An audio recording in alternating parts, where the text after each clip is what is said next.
My name is David Daniel Ball, and these are the headlines for Tuesday, the 14th of April, 2009. 2 dead as Thailand violence escalates.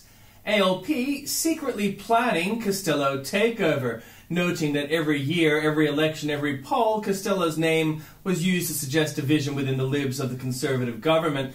Never was the prediction accurate, however, the ALP leadership changes were never predicted.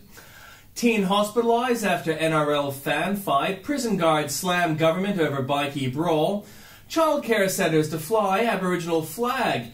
Sydney Metro impossible under current plan. Floods wreak havoc in southeast Queensland. Dialling drivers rack up $9 million in fines. Woman dies in New South Wales flash flooding. And in comments from Piers, Akerman, let the cannonball fly and hang 'em high. Despite the popularity of successive Pirates of the Caribbean films, real pirates are not cuddly criminals, nor are they members of an oppressed minority group suffering from low self-esteem.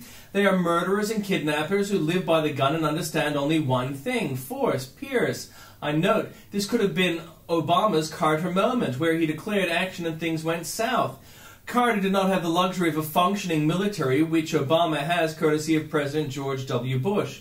Instead, when Carter sent his troops into Iran, they were suffering from nearly 4 years of dismantling following on with the Ford-inspired policy vacuum in the wake of Nixon's loss. However, there will be many more such tests for Obama, and Obama will fail some of them, probably because he will not maintain an effective military asset. It may be a salient lesson for Australians as we see how Rudd has devalued Australian assets. Already there's been an explosion of casualties, the like Mr. Howard said could happen, but didn't on his watch. Under Rudd, Australia is not compromising, but being compromised. And regarding the article on the Easter Bunny, Rudd walks on eggshells by Akerman, Tim replied to D.D. Ball, about 20% of the press are objective and 60% are left-wing, 20% are right-wing. The Canberra Press Gallery and the ABC are deep pink left. A mere glance at the contenders the ABC has sent onto the Labour benches confirms their bias.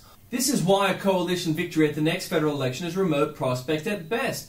Rudd's mistakes are not being analysed by the Fourth Estate. By any objective measure, the guy has done nothing but fuck up. The ham-fisted backing of the bank should have sunk the Rudd government, yet the media gave him a free pass.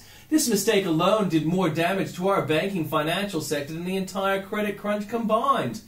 The kicker is that Rudd is damaging our economy at a faster rate than Keating, Kerner and Carr combined. It took Keating 13 years to build up the $96 billion deficit. Rudd will have done $200 billion in his first term. Maybe the press is in a state of disbelief. More likely, they don't understand. The only rival Rudd has in modern times is the Brown government of Britain. The guy looted 3/4 of the nation's gold reserves to pay for the left-wing causes, encouraged Canary Wharf to create a debt that will take 4 decades to pay back, a housing bubble that is taking the entire British economy with it as it collapses, and the murder of any hope that Britain will see an unemployment rate lower than 10% for the next 5 years, longer probably. The real difference between Labour and Liberal is Liberals say no from time to time, whereas Labour indulges any whim regardless of the long-term consequences. The media don't like the word no. The other thing left-wing media organisations do is mildly attack Labour mid-term. This is how they convince themselves they are objective. Laurie Oates, Ray Martin and Red Kerry play it this way. Come election year, they fall in line. By the way, their mid-term attacks are usually based on issues that no one gives a stuff about. Party on. Well, Tim, I see the argument, but I think it falls into the category of self-fulfilling prophecy. It adequately explains things, but doesn't explain why it is that the Conservatives are ever successful. What you write is correct, but it is left-wing bias is more pernicious than it is given credit for. Throughout the Western world, left-wing bias has been noted since the days of Horatio Nelson, and the press have it so that it is considered by some conservatives that conservative parties require an extra 5% to gain office ahead of liberal left. There are legitimate reasons given for not analysing the past bias. Different times, debate has moved on, over-analysing, and so on. It is almost as if the lefty person that drops an atom bomb on a civilian population twice can't be charged with war crimes. Thing is, conservatives are often successful, more often than the 5% hurdle suggests, and your analysis doesn't account for it. A conservative leader must appeal to conservative constituents. Thatcher, Churchill, Nixon, Reagan, G.W. Bush and Howard were scrupulously even-handed but uncompromisingly conservative.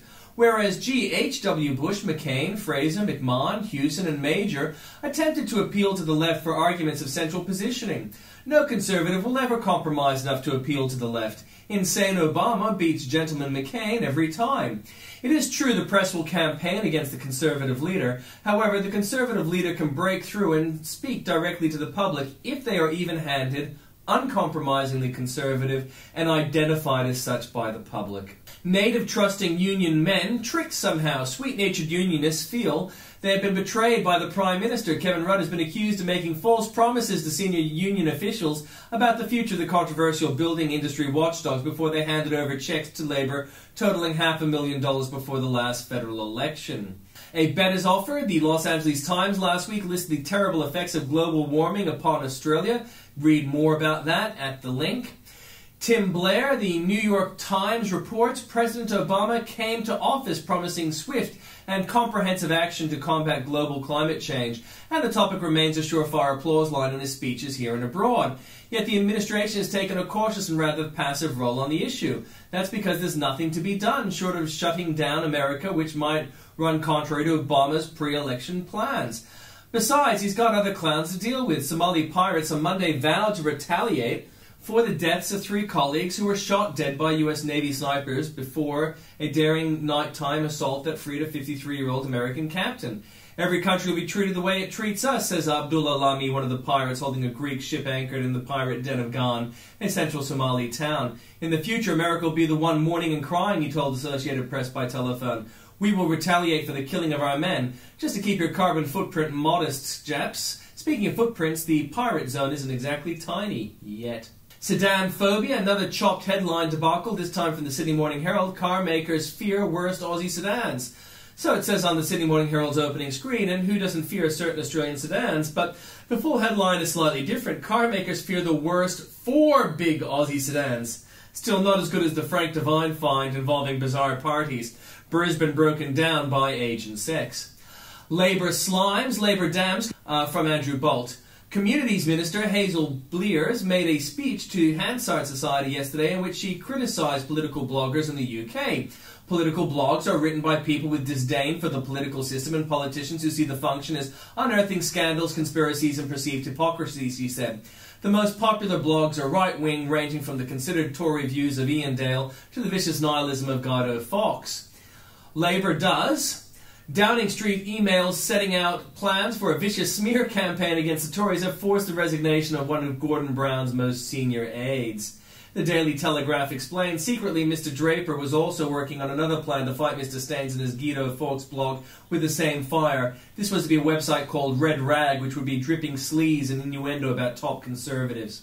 The left are now pirates too. African pirate hijack ships owned by white capitalists. So whose side are you on if you're a columnist on the hard left? Let's ask Johan Hari of The Independent.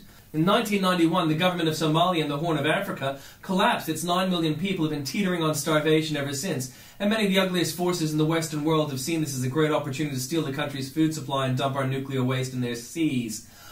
Obama appoints Watermelon Green. This doesn't inspire confidence. The man appointed as a special environmental advisor to the White House recently was an admitted radical communist and black nationalist leader. Skeptics spare to sliming. Is the climate changing? Normally this would be an invitation to slime the blasphemer. An Adelaide professor says climate change is unavoidable, but the humans are not the cause of it. Canberra gets new owners. A dramatic crime shocks Canberra, the traditional home of the who knows exactly. The Ngunnawal people are currently recognised as the traditional custodians of the land, but the title is contested by the Ngambri people. The standing disagreement took a dramatic turn early this week when a Welcome to Canberra sign were illegally changed. 5 signs at entry points to the territory were altered from Ngunnawal country and replaced with Ngambri country sometime between the weekend and Wednesday morning. The professional-looking Ngambri stickers were placed over the top of the Ngunnawal to convincingly change the greeting.